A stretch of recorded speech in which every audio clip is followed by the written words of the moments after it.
Hello, Hammers! Before we get started, make sure to leave a like, drop a comment, and subscribe to the channel so you don't miss any West Ham news. The festive fixture pileup has a way of forcing uncomfortable truths to the surface. At West Ham United, that truth is becoming increasingly clear.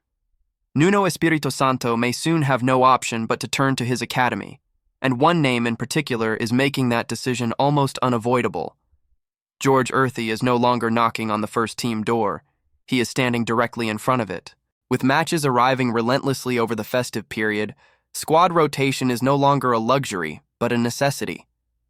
Injuries, fatigue, and declining intensity are inevitable, and for Nuno, the challenge lies in finding solutions that do not simply plug gaps, but actively elevate the team's performance. In that context, the Portuguese coach's attention has shifted inward, towards a group of academy players whose form has become impossible to dismiss.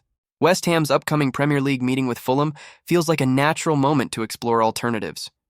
It is the kind of fixture where fresh legs, intelligent movement, and technical clarity can make a decisive difference, particularly late in the game. For EARTHY, it represents not just an opportunity, but a logical next step in a progression that has been gathering momentum for months. That momentum was once again underlined on Tuesday night, as West Ham's under-21s delivered another emphatic statement in the National League Cup. Facing senior opposition in Aldershot, the young Hammers ran out 5-1 winners, with EARTHY once more at the heart of everything creative and composed. His goal was a study in calm execution, a perfectly timed run, a measured first touch, and a finish that spoke of confidence rather than urgency. Perhaps most striking was the manner in which he found himself in the right place at precisely the right moment. EARTHY's positioning was not reactive but anticipatory, a sign of a player who reads the game seconds ahead of those around him. Against experienced, physically mature opponents, he looked comfortable, authoritative, and unhurried, qualities that often translate far better to Premier League football than raw athleticism alone. Despite such performances, his senior involvement this season has been limited to brief appearances on the substitutes bench, without a single minute of league action. Yet the contrast between his influence at under-21 level and the first team's occasional lack of incision is becoming increasingly difficult to ignore. The gap he is being asked to bridge feels narrower with every passing game. Before we carry on, don't forget to like, comment, and subscribe to our channel. This is really important because it strengthens the Claret and Blue family, making our West Ham bigger and stronger every day. If George EARTHY continues to command attention through his individual brilliance, the emphatic 5-1 victory over Aldershot ultimately told a broader story. This was not merely the showcase of a single rising star, but a collective demonstration of an academy group that appears unusually cohesive, confident, and tactically mature. West Ham's under-21s are no longer offering glimpses of potential. They are delivering sustained, senior-level performances. Under the guidance of Greg Lincoln, the side have made light work of the National League Cup this season. Progression to the quarterfinals has been achieved with authority, and the attacking numbers are striking.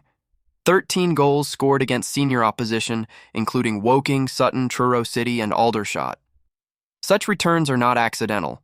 They reflect a clear footballing identity, one built on control, intelligent movement, and confidence in possession. Within that structure, EARTHY continues to operate as a natural reference point.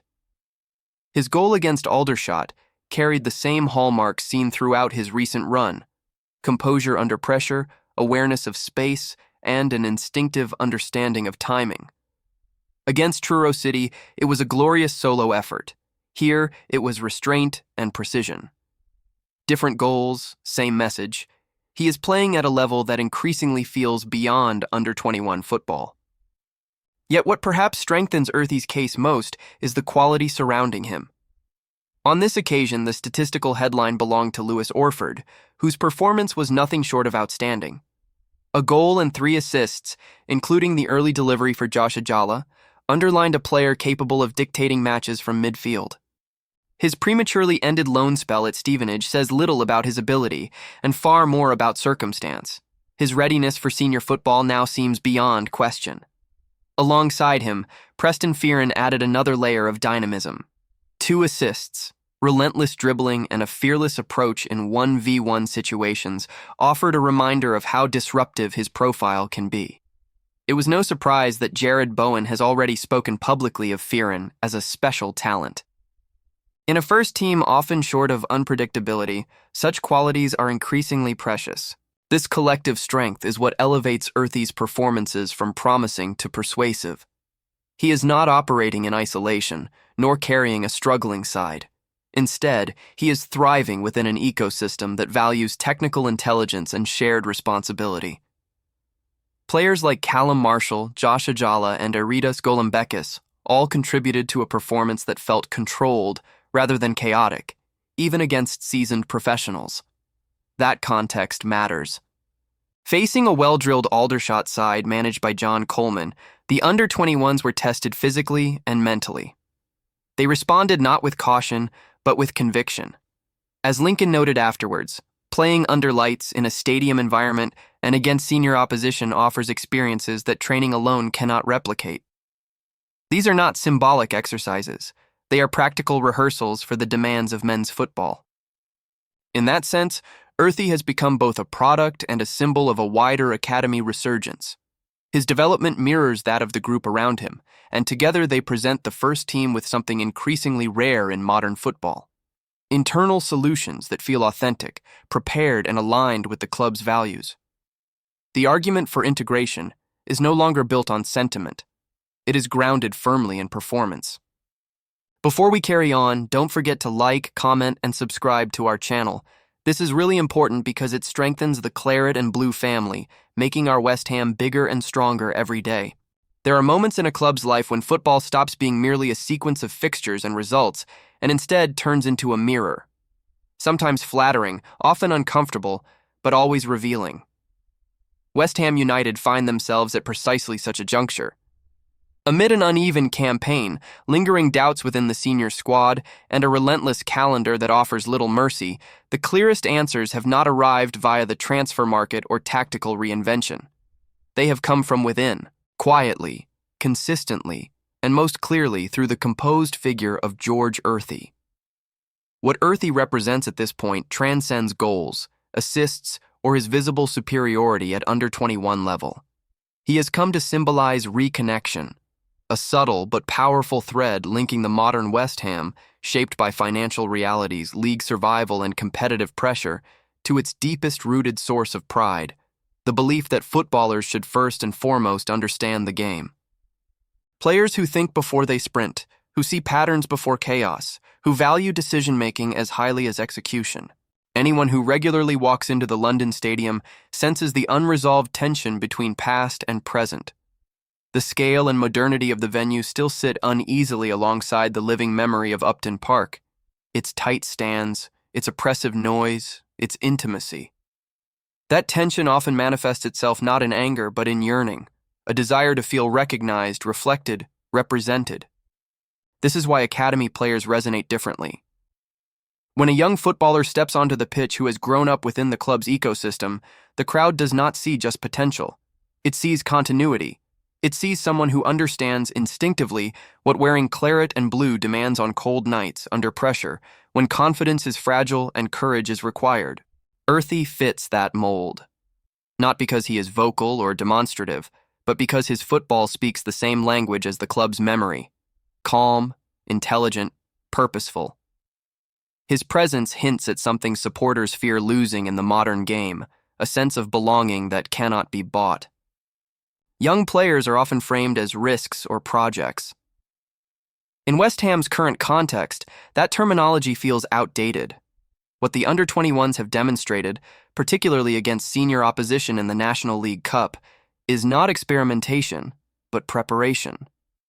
These performances are structured, repeatable, and resilient under pressure. EARTHY, Lewis Orford, Preston Fearon, and others are not performing like players on trial. They play like footballers who know exactly what is being asked of them. That distinction matters enormously for a head coach navigating a congested season. For Nuno Espirito Santo, turning to the academy is no longer a leap of faith. It is a rational response to evidence. The wider landscape of English football reinforces this logic. The pace is unforgiving, the physical demands relentless, and the margins brutally fine. Clubs that endure are those capable of regenerating from within without erasing their identity. In that environment, the academy is not an emergency exit. It is part of the blueprint. EARTHY does not need to carry the team, nor is he expected to transform results overnight. His value lies in what he adds: clarity, rhythm, emotional control. In a side that has often appeared rushed or reactive, those qualities can subtly shift collective confidence. Even brief appearances can alter how a match feels, not just how it ends. There is a crucial difference between giving a young player minutes and giving him belonging.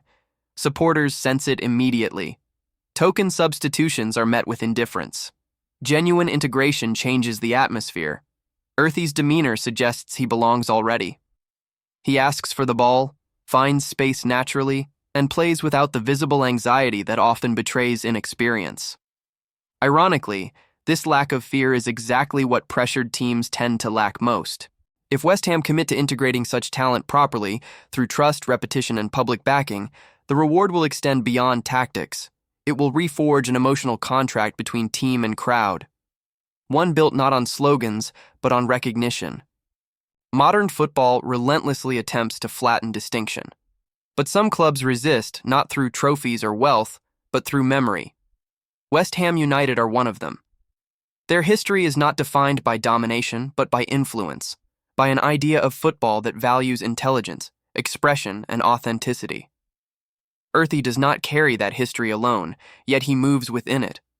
Every controlled touch, every intelligent movement between the lines, every simple, correct decision reinforces something the club can never afford to abandon: the conviction that development and identity matter as much as results.